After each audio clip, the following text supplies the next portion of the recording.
Halo teman-teman semuanya, kembali lagi bersama aku di channel Aziza Da Silva. Oke, kali ini aku mau bahas tentang tanda-tanda vital normal. Oke, itu ada TV normal ya. Yang pertama itu ada tekanan darah. Nah, nilai tekanan darah sesuai dengan usianya itu, kalau usianya bayi baru lahir itu 40 mm Hg. Tekanan darahnya 1 bulan itu, usia 1 bulan itu 85/54, usia 1 tahun 95/65, usia 6 tahun itu makin tinggi lagi ya, 105/65. Nah, 10 sampai 13 tahun 110/65, dan 14 sampai 17 tahun itu 120/75, dewasa tanggal 120/80, dan lansia itu 140/90. Nah, untuk lansia ini tekanan darahnya 140/90 itu termasuk ya lumayan normal lah ya, gitu ya. Dan yang kedua itu ada respirasi atau pernapasan ya. Frekuensi pernapasan yang normal menurut masing-masing usianya itu, kalau bayi baru lahir itu 35 sampai 40 kali per menit. Kalau bayi 6 bulan itu 30 sampai 50 kali per menit. Gitu. Toddler atau 2 tahun 25 sampai 32 kali per menit, dan anak-anak itu 20 sampai 30 kali per menit. Remaja 16 sampai 19 kali per menit. Nah, kita dewasa ini 12 sampai 20 kali per menit. Nah, untuk jadi catatannya, pernapasan itu harus dihitung semenit untuk mengurangi kesalahan.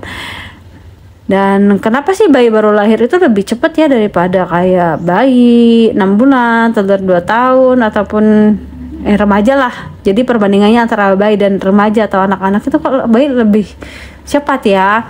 Ya karena kan merespirasi, sistem pernapasan mereka itu belum mature ya, belum matang. Makanya untuk respirasi, inspirasi atau ekspirasinya itu pasti lebih cepat gitu ya. Dan yang ketiga itu ada denyut nadi, hitungan denyut nadi ya. Nah, teknik pemeriksaan nadi.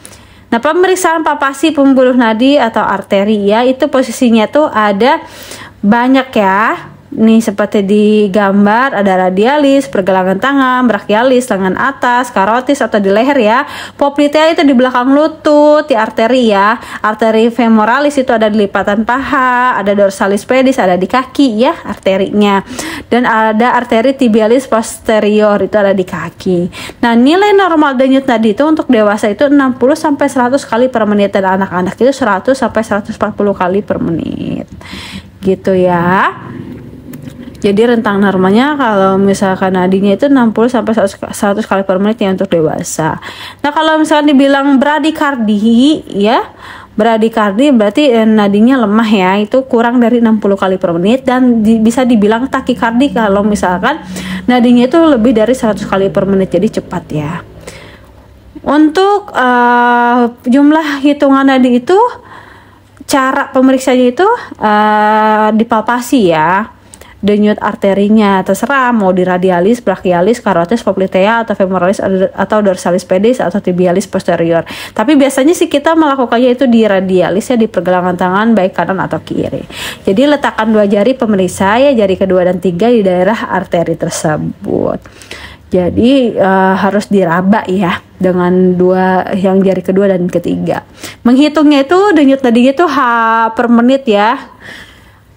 Mungkin kita juga tahu biasanya di lapangan itu ada secara rumus dilakukan selama 15 detik itu 4 kali 15 detik. Sebenarnya sih alangkah baiknya kalian tidak menggunakan rumus tersebut meskipun nadinya tidak teratur gitu ya. Karena yang lebih efektif itu kita harus menghitung manual ya, menghitung 1 menit full gitu kan hitungannya oleh kita. Jadi jangan dikali-kali lah gitu kan, karena itu lebih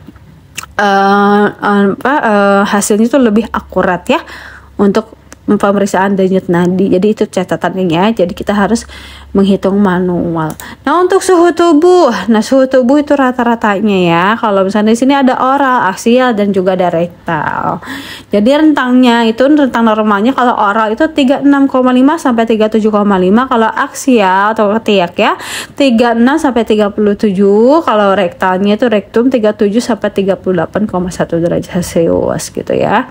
Biasanya kita memakai penghitungan suhu tubuh yang oral ataupun aksial ya, itu 365 sampai 375 atau 36 sampai 37. Jadi itu batas normalnya ya. Kalau peningkatan suhu tubuh itu disebut hipotermia dan penurunan suhu tubuh itu disebut hipotermia. Jadi alat untuk mengukur suhu tubuh itu ada dua ya, macam termometer tuh ada yang berisi air raksa dan juga ada digital.